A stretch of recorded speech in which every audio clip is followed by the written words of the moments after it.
Hey listeners, I'm Alcatraz, he's Nemesis, Yo, ha, bro, Haas. and this is Pony 411 at Everfree Northwest 2015.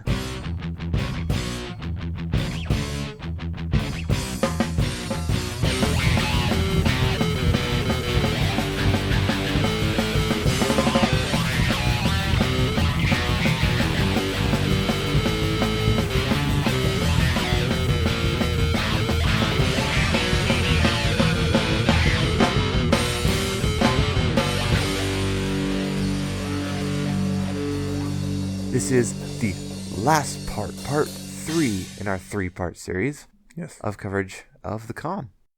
So yeah, it was final day, everything's wrapping up, only about half a day's worth of events. Still had a lot of fun. I didn't go to a huge amount of things. I stood in a line. Him and 7,000 other people wanted to get John Delancey's signature. Yes. Yeah, so that's basically all I did during the day on my own.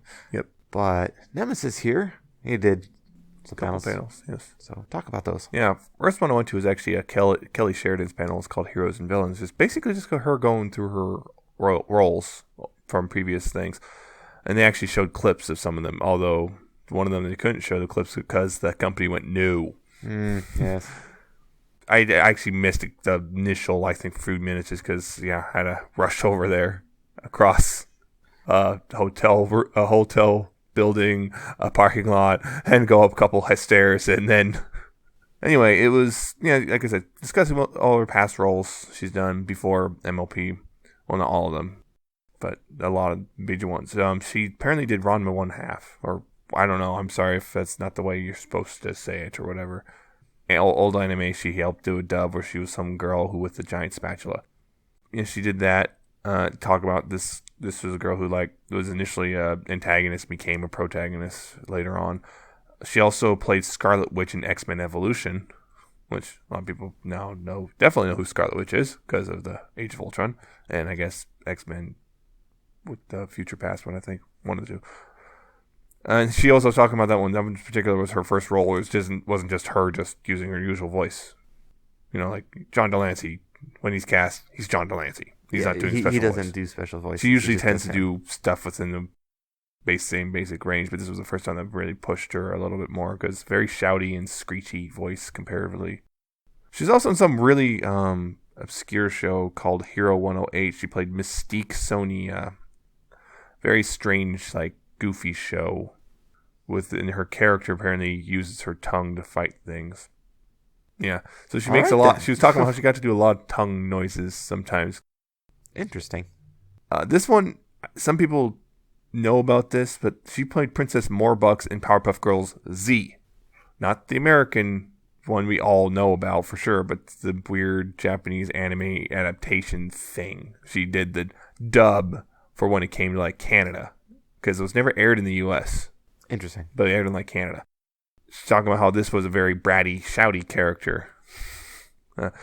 And one she's very well known for is playing Barbie. She played Barbie in many, many specials. That's a pretty big name, I think. Mm-hmm. And she's just talking about how she's playing a tall, blonde American icon, and she's a short, brunette Canadian. That's irony. And that was the one they couldn't play the clip of because Mattel said no. Because I guess it's the one Mattel was like, oh, this is for a convention for a Hasbro property. No. It's almost like companies like that are just like big children. Yeah. No. She also played Sango from Inuyasha. Oh, that's a name. Mm-hmm. A lot of people know that one. A lot of people know that one. And of course, Starlight Glimmer. She shared that. The one thing I don't think they shared was she did have roles on previous MLPs, I believe. I do believe she did. Yeah, she had a couple roles on previous MLPs. And she was just talking about Starlight Glimmer, and she actually did the big old quiet that everyone loves, the quiet, because they showed that clip. Nice. And they even talked about how, I think someone said something about the fact that Starlight Glimmer just was brought down by a single drop of water. So that was a kind of straightforward. Not a whole lot of super interesting information. Later on, they had the voice acting panel, which was pretty much all Q&A. Yeah, it was Ingrid Nelson, Nicole Oliver, Tabitha St. Germain, Lee Tokar, and Kelly Sheridan were all there.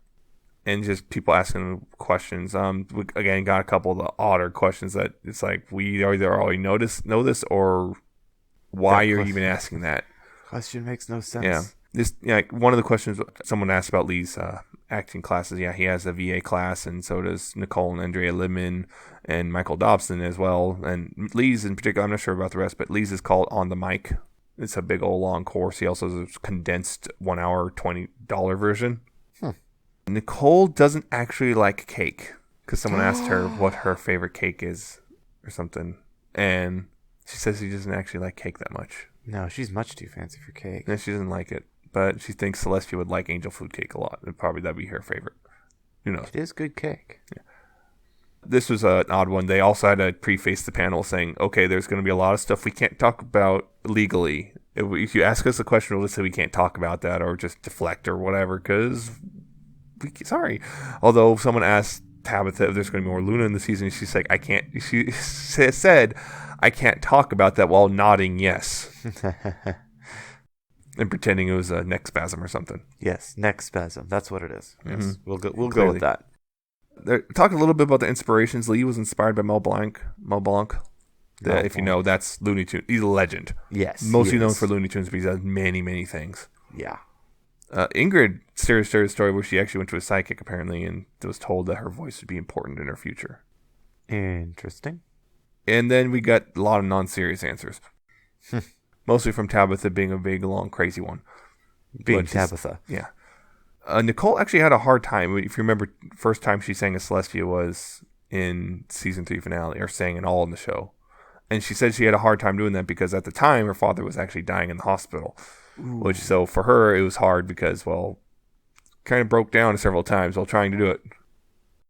Lee actually advised if you're trying to do voice acting to use a catchphrase to get into character because it's a good starting point to go because sometimes, you have to get yourself there and so you don't slip out of the voice.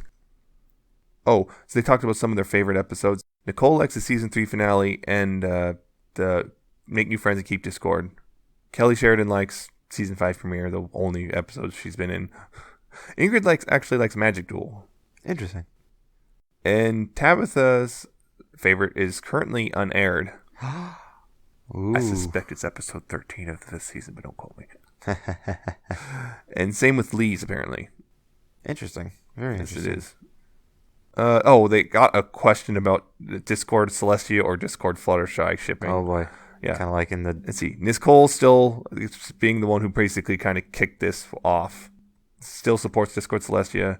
Kelly supports Disco Shy because things need to be equal. Someone suggested to help equalize the numbers. Tabitha supports Discord Steven Magnet. Ingrid likes all three of them. Oh yeah, Lee also supports Discord Steven Magnet. Discord Steven Magnet. Mm-hmm. Quite the combination.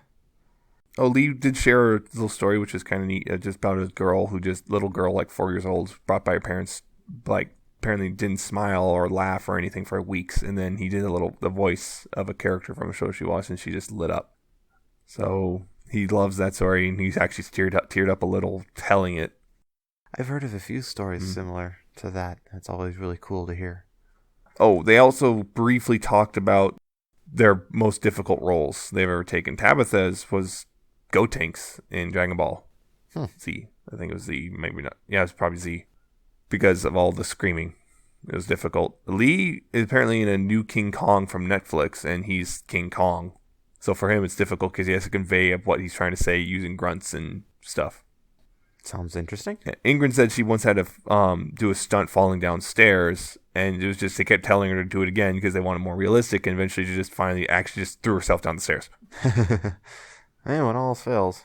Yep. As long as you got that was some of the more interesting stuff. Like I said, there were some dumb questions, some goofiness, just because it was Sunday and they're voice actors, so they're crazy. It's always fun to watch them have fun on stage. Yeah, that was all pretty interesting. It was just fun to watch. I mean, not a super big ton of information, but still just entertaining. And I'm pretty sure it's probably been recorded. Yeah, that one is one of the bigger ones. Other than that, we didn't do too much. We also went to the closing ceremony.